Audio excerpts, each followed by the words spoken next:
I was getting ready for my husband when his friends arrived. The soft hum of my favorite song played in the background as I fastened my earrings. The dress I chose was his favorite, a deep emerald green that he always said made my eyes sparkle. Tonight was special. It was our anniversary, and I had planned a beautiful evening, just the two of us. But as I glanced at my reflection in the mirror, I heard the front door swing open, followed by the familiar, boisterous laughter of his friends. My heart sank. I stepped out of the bedroom, expecting to see him sending them away with a polite excuse. Instead, I found him laughing, clinking glasses with them. "Hey babe," he said with an easy grin, barely looking at me. "The guys just dropped by for a bit," I forced a smile. "We had plans, remember?" "Oh, come on. It's just for a while. You can join us," he said casually. "Join them on our anniversary?" The disappointment settled deep in my chest, but I swallowed it down. I didn't want to make a scene. As the night dragged on, I watched him joke and drink, barely noticing how I sat there, silent and forgotten. My perfectly planned evening turned into a night of watching my husband be the life of the party, just not with me. It wasn't the first time. It wouldn't be the last. But tonight, something shifted inside me. A realization that hit harder than his neglect. I was always the one waiting, the one understanding, the one compromising. And he was always the one taking, assuming I would always be there. I stood up. "I'm going out," I said. He finally looked at me. "What? Where?" "Somewhere I feel wanted." For the first time in a long time, I saw something flicker in his eye. Something like fear.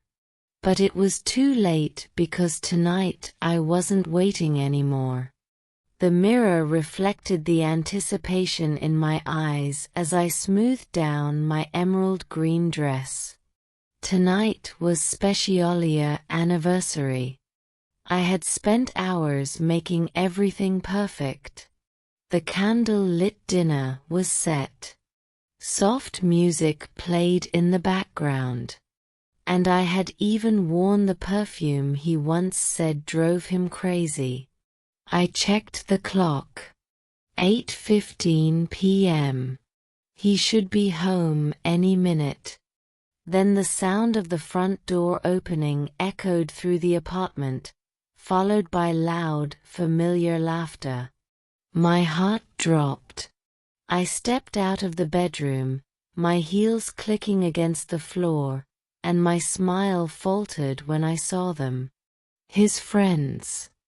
Ryan, my husband, stood among them, laughing with a bottle of beer in his hand.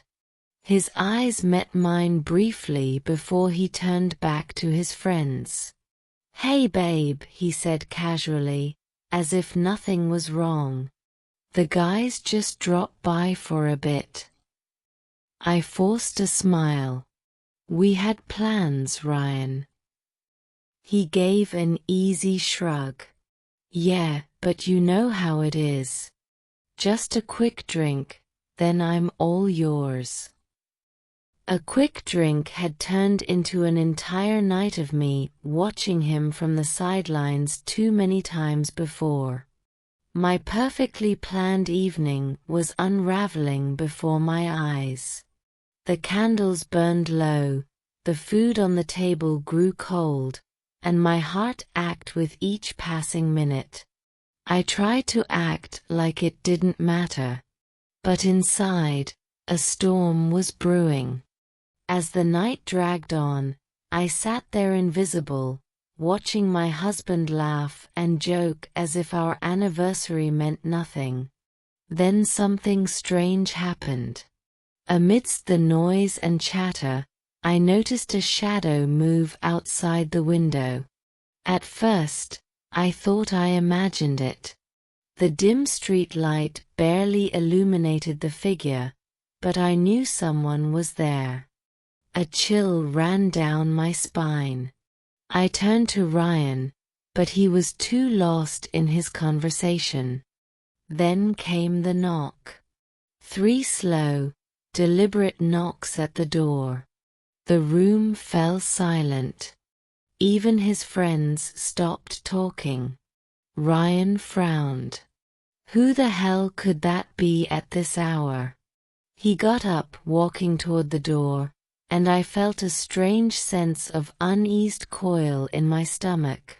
Something about this didn't feel right. He opened the door. No one was there.